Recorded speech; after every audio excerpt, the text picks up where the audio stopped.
10 karsinogen tersembunyi yang jarang disadari. Halo semuanya, dengan Dr. Erta, spesialis jantung dan pembuluh darah dari Klinik Kera. Kali ini kita akan membahas tentang 10 hal yang ternyata dikategorikan sebagai karsinogen oleh Badan-Badan Kesehatan Dunia. Tapi seringkali kita nggak sadar atau bahkan menganggapnya aman-aman saja.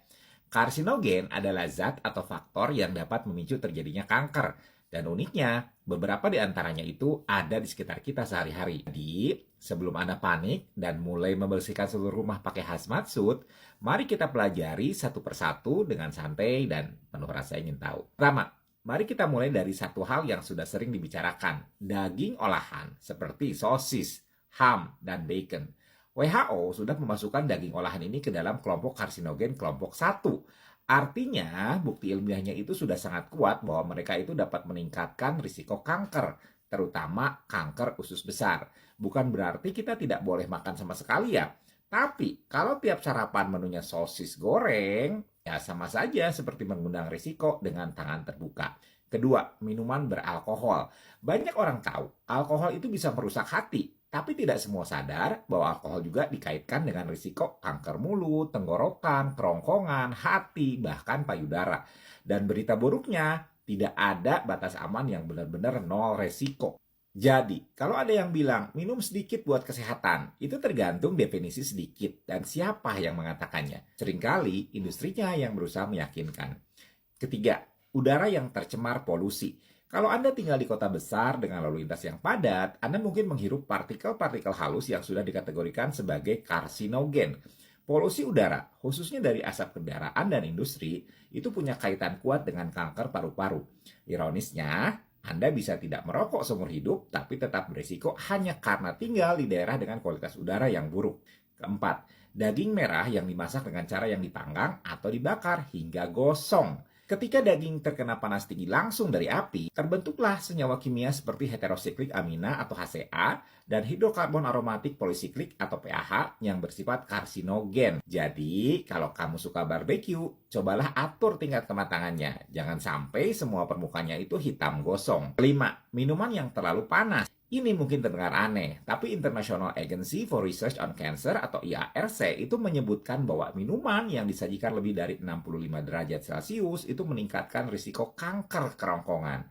Alasannya, suhu tinggi itu bisa melukai lapisan mukosa kerongkongan, memicu peradangan kronis, dan akhirnya meningkatkan risiko mutasi sel. Jadi, tunggu teh atau kopi Anda agak hangat sebelum diseruput. 6. Pekerjaan malam atau shift malam yang berkepanjangan. Paparan cahaya di malam hari ini mengganggu ritme sirkadian tubuh, mempengaruhi produksi melatonin, dan pada akhirnya dapat memicu perubahan hormon yang terkait risiko kanker tertentu, seperti kanker payudara. Tapi ada mekanisme biologis yang lebih dalam di sini. Jadi, bukan cuma masalah tidur aja. Ketujuh, asap hasil pembakaran lilin dan dupa.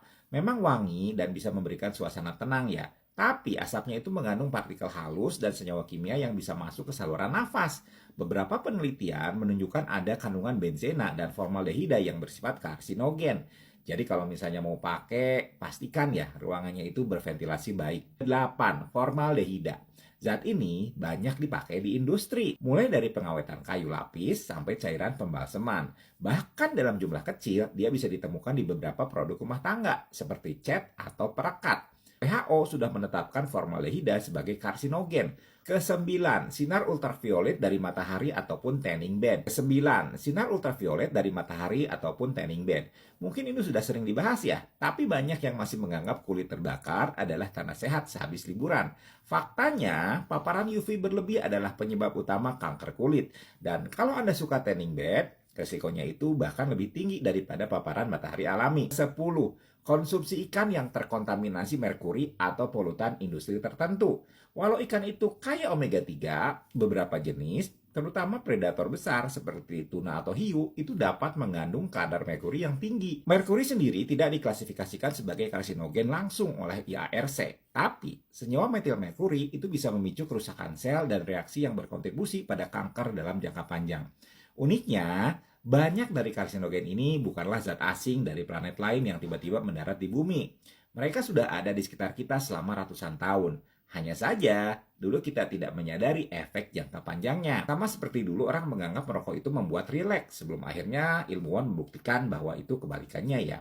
Ada juga karsinogen yang sifatnya itu terpancing oleh kebiasaan kita. Misalnya, makanan yang sebenarnya itu aman, tapi ketika diolah dengan suhu tinggi dan metode tertentu bisa menghasilkan zat yang berbahaya. Jadi, seringkali yang perlu kita ubah bukan hanya bahan makanannya, tapi cara kita mengolahnya. Selain itu, ada faktor lingkungan yang sulit kita hindari sepenuhnya ya, seperti polusi udara atau shift kerja malam. Dalam kasus seperti ini, langkahnya adalah meminimalkan paparan dan menjaga gaya hidup sehat di aspek yang lain, sehingga risiko totalnya itu bisa ditekan. Penelitian tentang karsinogen juga terus berkembang. Dulu, beberapa zat itu dianggap aman, tapi kemudian bukti baru menunjukkan efek bahaya. Nah, ini mengingatkan kita bahwa ilmu pengetahuan selalu bergerak, dan kita perlu terbuka pada temuan baru, meski itu berarti merubah kebiasaan yang sudah nyaman. Sedikit humor ya. Mungkin ada yang bertanya, "Dok, kalau semua ini karsinogen, terus saya boleh makan apa?" Jawabannya, makanlah secukupnya, variasikan, dan jangan makan prasangka, itu lebih beracun. Bicara soal variasi, konsep the dose makes the poison itu tetap berlaku. Banyak karsinogen itu bekerja dengan efek kumulatif, bukan karena sekali terpapar langsung sakit, tapi karena akumulasi bertahun-tahun. Jadi, langkah kecil yang konsisten akan memberi dampak besar dalam jangka panjang. Kita juga perlu ingat, tubuh kita punya mekanisme perbaikan sel yang luar biasa. Tapi, kalau setiap hari kita bombardir dengan zat yang berisiko, kemampuan itu akan kewalahan. Sama seperti tukang servis yang harus memperbaiki sepeda motor yang dipakai balapan tiap hari. Lama-lama ya mesinnya tetap aja rusak total. Menurut saya, pendidikan publik tentang karsinogen ini penting, bukan untuk menakut-nakuti, tapi supaya kita bisa membuat pilihan yang lebih bijak. Kadang, keputusan sederhana, seperti menunggu makanan sedikit dingin atau mengurangi makanan yang gosong, itu bisa menjadi langkah preventif yang signifikan. Kesehatan itu bukan soal menghindari semua risiko, tapi mengelola risiko dengan cerdas. Sama seperti kasus kecelakaan di jalan. Kita tidak bisa menghilangkan semua kendaraan dari jalan, tapi kita bisa pakai helm, bisa pakai sabuk pengaman, dan patuhi rambu lalu lintas untuk mengurangi kemungkinan celaka. Kalau informasi ini bermanfaat, jangan disimpan sendiri ya. Bagikan ke keluarga, ke teman, dan orang-orang di sekitar Anda.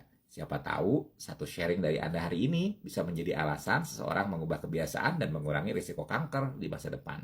Mau tes jantung lengkap dari EKG, echo, sampai treadmill, semua ada di Klinik Kiera. Yuk daftar sekarang.